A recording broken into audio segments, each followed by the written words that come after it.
Lohagara শাহপীর pilot উচ্চ বিদ্যালয়ের প্রধান শিক্ষক মোহাম্মদ আবু বকরের বিভিন্ন নিয়ম এবং দুর্নীতির অভিযোগ তুলে পদত্যাগের দাবিতে আন্দোলন করছে বিদ্যালয়ের শিক্ষার্থী হলে।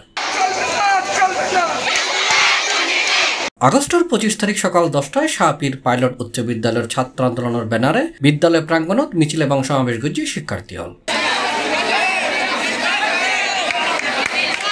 শিক্ষার্থী হল ফকতুন দাবি করে দুর্নীতিগ্রস্ত বিদ্যালয়ের প্রধান শিক্ষক আবু বকর পদত্যাগ না করিলে শিক্ষার্থী হলে আন্দোলন চালা যাব।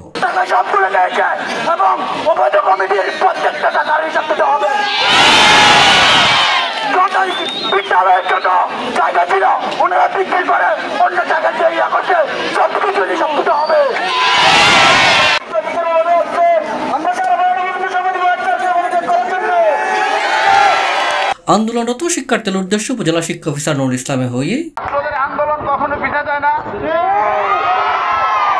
আজকে তোমরা এই দাবি দাওয়া নিয়ে আন্দোলন করছো, আমরা এই বিদ্যালয়ের আমি সহ সকল শিক্ষকগণ আমরা তোমাদের সাথে সহমত পোষণ করছি। পরে বিদ্যালয়ের প্রাঙ্গণত মিছিল সহকারে উপজেলা পরিষদের জায়গায় অবস্থান লই শিক্ষার্থী হল।